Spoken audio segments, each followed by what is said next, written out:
Hallo Leute und herzlich willkommen zu einer frischen Ausgabe meines Drogerie Skincare Guides.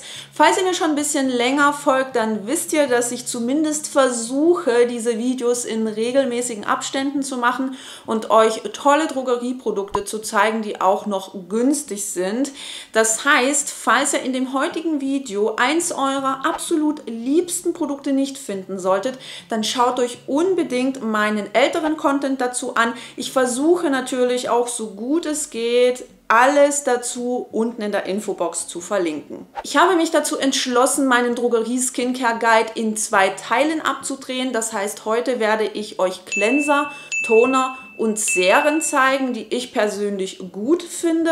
Und wenn ihr den zweiten Teil nicht verpassen möchtet, indem ich euch dann Moisturizer, Special-Produkte und Sonnencremes vorstelle, dann solltet ihr unbedingt meinen Kanal abonnieren und die Glocke aktivieren. Ich starte mal mit den Cleansern, denn das ist der erste logische Schritt innerhalb einer Skincare-Routine. Und nur eine Info am Rande: Alle Produkte, die ich euch heute zeigen werde, kommen ohne deklarationspflichtige Duftstoffe oder anderweitige Parfümierungen aus. Ich bin nämlich Duftstoffallergikerin und muss da selber so ein bisschen drauf achten. Fangen wir mal an mit dem Reinigungsöl von Isana. Ich persönlich finde, dass das das beste Reinigungsöl aus der Drogerie ist. Ich finde es auch großartig, dass die Parfümierung komplett entfernt wurde, denn in der alten Version war eine Beduftung drin, die extrem fruchtig, blumig war und die ich persönlich einfach nicht mochte. Das Reinigungsöl riecht sehr neutral. Ich finde nicht, dass es einen spezifischen Eigengeruch hat. Ich finde, es lässt sich gut verteilen, es lässt sich gut runterspülen. Man kann wunderbar damit Make-up entfernen und wasserfeste Sonnencreme. Ich lese immer wieder, dass Leute mit diesem Reinigungsöl nicht so gut zurechtkommen, aber wenn man dann immer so ein bisschen nachhakt und feststellt, dass viele Leute dieses Reinigungsöl auf feuchte Haut auftragen, dann wundert mich das auch tatsächlich nicht, denn das beeinflusst selbstverständlich die Reinigungsleistung dieses Produkts, denn es ist extrem vorteilhaft, wenn ihr dieses Reinigungsöl auf trockene Haut auftragt. Das heißt, ihr nehmt euch einige Pumphübe davon und ihr müsst auch wirklich einiges an Produkt benutzen, damit ihr euer Gesicht gut damit bedecken könnt, damit ihr das Make-up, den Schmutz, die Sonnencreme damit auflösen könnt und das Ganze dann einmassieren. Also man muss sich auch so ein bisschen Zeit für sich und für seine Haut nehmen und das Produkt einmassieren, alles schön auflösen und dann mit lauwarmem Wasser runterspülen. Denn wenn ihr das auf bereits feuchte Haut auftragt, fängt dieses Reinigungsöl an eben aufzuemulgieren und ihr bekommt nicht diesen Löseeffekt davon. Deshalb ist einfach mein absoluter Tipp, falls ihr damit Probleme haben solltet und nicht wisst, woran das liegt, probiert es auf trockener Haut aus und nehmt euch auch ordentlich Produkt und lasst euch Zeit, das Ganze sich mit dem Schmutz und dem Make-up zu verbinden. Ein Reinigungsschaum darf in diesem Video natürlich auch nicht fehlen. Ich bin einfach ein riesengroßer Fan von Reinigungsschaum, weil ich finde, dass sich diese Produkte wunderbar dosieren lassen und vom Hautgefühl einfach anders sind. Und der Isana Pure Reinigungsschaum ist definitiv ein Reinigungsschaum, den ich schon mehrfach nachgekauft habe. Ich finde den super angenehm auf der Haut. Der Schaum ist schön beständig und cremig und lässt sich auch gut verteilen. Und ich finde auch, dass nach dem Abspülen die Haut jetzt nicht sonderlich spannt. Ich habe eine eher fettarme Haut und dementsprechend merke ich das auch sehr, sehr schnell, wenn so ein Produkt zu viel für meine Haut ist. Aber das ist hier definitiv nicht der Fall. Lässt sich, wie gesagt, super verteilen, super runterspülen und brennt nicht in den Augen. Und auch was die Formulierung angeht, gibt es hier nichts zu meckern. Es sind milde Tenside enthalten. Und ich habe den Reinigungsschaum auch mit dem Balea Med Reinigungsschaum verglichen und mir die Inhaltsstoffe angeschaut. Falls euch das interessiert, ich verlinke euch den entsprechenden Beitrag unten in der Infobox und dann könnt ihr da sehr, sehr gerne mal vorbeischauen.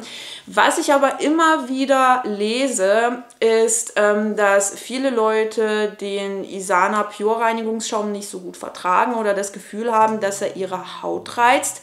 Das kann natürlich super viele Gründe haben, warum das das der Fall ist. Aber wenn ihr mit diesem Reinigungsschaum nicht zurechtkommt, dann schaut euch unbedingt diesen Balea hautrein soften Reinigungsschaum mal an. Der ist von der Formulierung komplett anders und setzt eher auf Zuckertenside. Und Zuckertenside sind mitunter die hautfreundlichsten Tenside, die es gibt. Und dementsprechend könnte dieser Reinigungsschaum für euch ein bisschen besser geeignet sein, falls ihr mit dem Isana Pure Reinigungsschaum nicht zurechtkommen solltet. Und was mir an diesem Produkt so gut gefällt, ist halt nicht nur die Tatsache, dass man hier hauptsächlich auf Zuckertenside setzt, sondern wie sich dieses Produkt verhält. Denn normalerweise sind Zuckertenside, wenn man sie in geligen Formulierungen verarbeitet, so ein bisschen schwierig aufzuschäumen, aber hier ist das nicht der Fall, weil das Produkt als fertiger Schaum rauskommt und sich dementsprechend auch gut verteilen lässt, denn wir brauchen den Schaum, um das Produkt auf der Haut verteilen zu können. Und das hat mich hier wirklich überrascht, dass es so gut funktioniert. Ich muss aber dazu sagen, dass der Schaum auf jeden Fall ein bisschen weniger beständig ist. Das heißt, er bleibt nicht so lange in seiner schaumigen Form, aber man hat dennoch genug Zeit, das Produkt zu verteilen und wieder runterzuspülen. Es brennt bei mir nicht in den Augen, es ist sehr angenehm auf der Haut. Aber so zum Heavy Make-up entfernen oder wenn man eine wasserfeste Sonnencreme auf der Haut drauf hat, dafür ist das nicht so gut geeignet. Genauso wie der Isana Pure Reinigungsschaum, den finde ich auch nicht geeignet, um Make-up zu entfernen oder halt wasserfeste Sonnencreme. Aber so für einfachere Sachen sind die Produkte richtig, richtig toll. Bevor ich es vergesse, auf dem Reinigungsschaum steht zwar drauf, dass 0,8% AHA und 0,5% BHA enthalten ist. Das sind Säuren, die unter Umständen peelend wirken können, aber in dieser Konzentration könnt ihr euch keinen peelenden Effekt erhoffen und deshalb würde ich euch auch empfehlen, den Reinigungsschaum eher als Reinigungsprodukt zu sehen. Und zu guter Letzt noch ein Klassiker für alle, die lieber Waschgel benutzen, und zwar ist es das Balea Med Ultra Sensitive Waschgel. Auch das ist mild formuliert, lässt sich gut aufschäumen, lässt sich gut auf der Haut verteilen.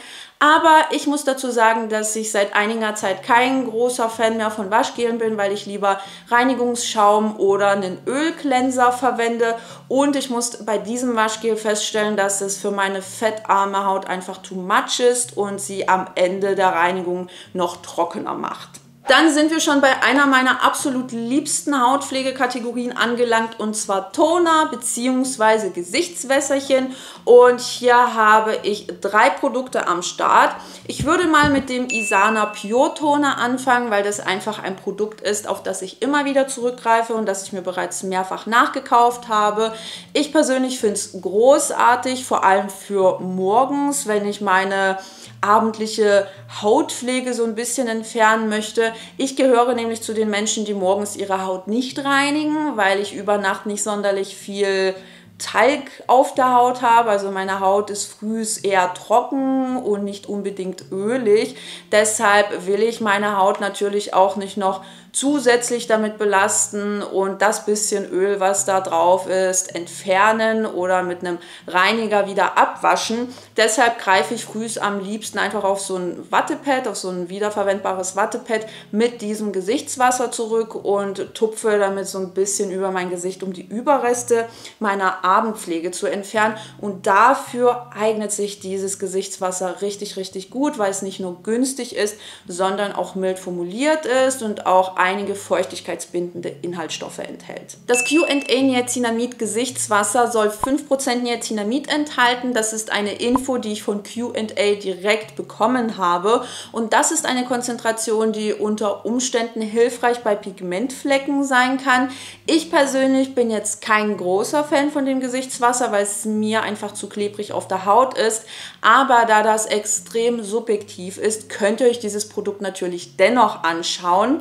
Und wie gesagt, Niacinamid ist ein super vielseitiger Inhaltsstoff, der nicht nur feuchtigkeitsbindend wirken kann, sondern auch hilfreich bei Entzündungen sein kann, talgregulierend wirken kann und auch, wie gesagt, hilfreich bei Pigmentflecken sein kann. Sprich, wenn ihr eine ölige Haut haben solltet, dann könnt ihr euch das hier definitiv mal anschauen. Und ich finde auch, dass die Konzentration des Niacinamids richtig gut gewählt wurde, weil wir ja mittlerweile in der Drogerie super viele Produkte mit hohen Niacinamid-Konzentrationen haben, aber es bedeutet halt nicht, dass eine höhere Konzentration immer gleich besser sein muss, sondern das kann natürlich auch unter Umständen dazu führen, dass die Haut gereizt wird, vor allem wenn man eine super empfindliche Haut hat, wie ich zum Beispiel. Ich komme mit extrem hohen Niacinamid-Konzentrationen nicht so gut zurecht und deswegen finde ich es richtig, richtig cool, dass hier nur 5% Niacinamid drin ist. Ein Produkt, das sich so ein bisschen zwischen Toner und Serum platzieren würde, ist definitiv der Isana Liquid Moisturizer.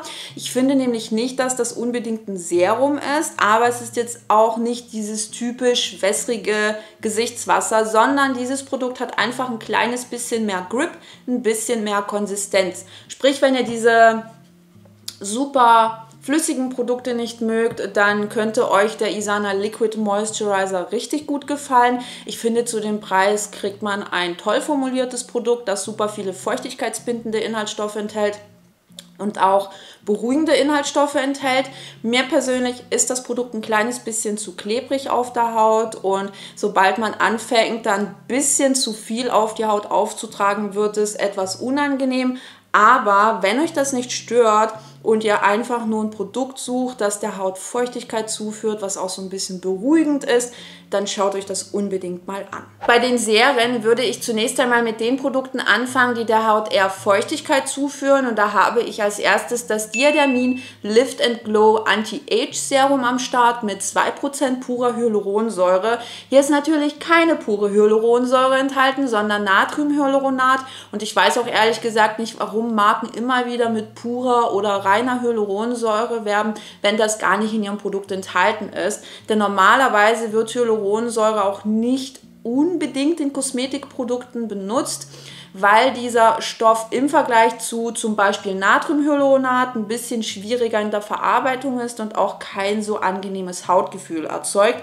Nichtsdestotrotz enthält dieses Serum feuchtigkeitsbindende Inhaltsstoffe. Es ist komplett parfümfrei, was für Diadermin einfach eine absolute Neuheit ist. Ich meine, ich habe deren Produkte schon zigmal ausprobiert. Seit meinen Anfängen habe ich mir die Produkte immer mal angeschaut, versucht sie zu benutzen, aber habe sie im Nachhinein aus meiner Routine entfernt, weil die einfach zu stark parfümiert waren. Also die haben auch einige Produkte, die keine deklarationspflichtigen Duftstoffe enthalten, aber die einfach so krass parfümiert sind, dass es für mich persönlich nicht zum Aushalten war. Und dementsprechend freue ich mich riesig, dass hier mal komplett darauf verzichtet wurde. Das Serum an sich hat eher eine dickere Konsistenz, aber fühlt sich dennoch angenehm auf der Haut an. Nach dem Antrocknen ist es auch ganz leicht sticky, aber ich persönlich finde das zumindest bei diesem Serum nicht ganz so schlimm, weil diese Klebrigkeit relativ schnell verschwindet. Ein weiteres Serum, das auf Feuchtigkeit setzt, ist das Isana Med Beruhigende Intensivserum. Allerdings finde ich es deutlich weniger klebrig im Vergleich zu anderen Produkten.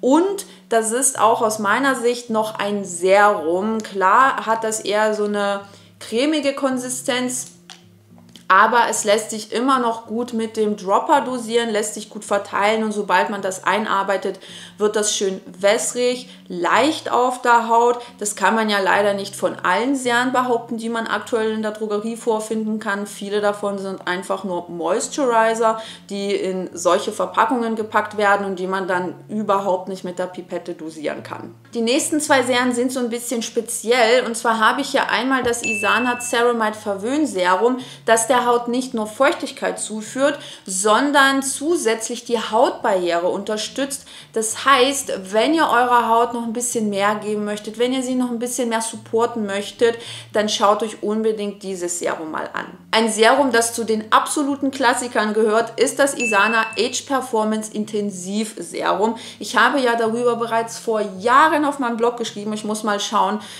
wie alt mein erster Blogpost dazu war. Und an der Formulierung hat sich über die Jahre, glaube ich, nicht sonderlich viel geändert, aber umso mehr an der Aufmachung. Denn ich habe hier noch eine alte Version davon gehabt, wo der Pumpkopf komplett anders aussah. Dann war das irgendwann mal auch mal in so einer Plastikverpackung, so einem Plastikpumpspender. Also die haben immer wieder mal was an der Aufmachung dieses Serums getan. Und was ich jetzt auch festgestellt habe, die haben statt reifer Haut jetzt jeder Hauttyp auf das Produkt drauf gedruckt, was ich persönlich richtig, richtig gut finde, weil diese Alterszuschreibungen zu bestimmten Hautpflegeprodukten natürlich auch dazu beitragen können, dass Leute sich direkt von bestimmten Produkten abwenden, obwohl sie eventuell zu ihrer Haut wunderbar passen könnten. Und das ist auch bei diesem Produkt der Fall. Das ist eigentlich nur ein schönes, geliges Serum, was ein bisschen klebrig auf der Haut antrocknet. Aber mich persönlich stört das jetzt über Nacht nicht so extrem. Klar, wenn ich das früh auftragen würde und dann noch meine Sonnencreme drüber, dann wäre mir das einfach too much, weil ich diese Klebrigkeit nicht so sehr feiere. Aber nichtsdestotrotz ist das definitiv ein toll formuliertes Produkt, das nicht nur feuchtigkeitsbindende, sondern auch antioxidative Inhaltsstoffe enthält. Und zu einem Preis von unter 5 Euro ist das absolut eines Blickes wert. Ein Produkt, das ich auch in meine Serienkategorie mit reinnehmen musste, ist definitiv der Balea Acelain Booster, weil die Anwendungshinweise definitiv für ein Serum sprechen. Und da der Begriff Serum nicht gesetzlich reguliert ist, kann eigentlich alles Mögliche als Serum bezeichnet werden. Aber wie gesagt, die Konsistenz und die Anwendungshinweise und so weiter und so fort sprechen hier eher für ein Serum. Und was ich an diesem Produkt besonders interessant finde, ist nicht dieses Acelainsäure-Derivat, das hier verwendet wurde, sondern die Tatsache, dass hier 5% Niacinamid enthalten ist, denn das hat Balea auf der eigenen Instagram-Page bestätigt und es ist wahnsinnig schwer, Produkte in der Drogerie zu finden, die keine zu hohen Niacinamid-Konzentrationen enthalten. Mein persönlicher Sweet Spot liegt zwischen 2 und 5%, also 2 bis 5% Niacinamid und alles, was darüber hinausgeht, ja, da musste ich einfach feststellen, dass das auf Dauer meine Haut reizt. Dementsprechend finde ich es großartig, dass hier 5% Niacinamid enthalten ist und diese Konzentration kann halt hilfreich bei Pigmentflecken sein, kann teigregulierend wirken. Das heißt, wenn ihr eine öligere Haut habt, dann könnt ihr euch das hier definitiv mal anschauen. Wobei ich dazu sagen muss, dass ich persönlich keine allzu guten Erfahrungen mit diesem Serum gemacht habe. Ich habe es eine Weile benutzt, habe es in meine Routine integriert. Ich führe auch immer ein Skincare-Tagebuch, wenn ich ein neues Produkt in meine Routine integriere. Und ich musste einfach feststellen, dass durch dieses Produkt meine Haut unruhiger geworden ist. Aber das muss nicht auf euch zutreffen und dementsprechend, ja, musste ich das in meine Serienkategorie mit reinnehmen. Das war's schon mit dem ersten Teil meines Drogerie Skincare Guides. Ich hoffe sehr, dass das Video euch irgendwie weitergeholfen hat. Ich bin auch am Überlegen, ob ich, nachdem ich den zweiten Teil fertig gemacht habe, so eine kleine Routine erstelle oder euch zeige, wie ihr euch aus diesen Produkten eine Routine je nach Hautzustand, Hauttyp zusammenstellen könnt. Schreibt mir gerne in die Kommentare, ob ihr euch das wünscht, ob ihr das möchtet. Dann kann ich das auf jeden Fall umsetzen. Und ja, ich würde mich natürlich auch riesig freuen, wenn ihr dem Video ein Däumchen nach oben gebt, wenn ihr es teilt, wenn ihr einen Kommentar schreibt, weil das meinem Kanal immens auf die Sprünge hilft. Und ansonsten sehen wir uns dann beim nächsten Mal.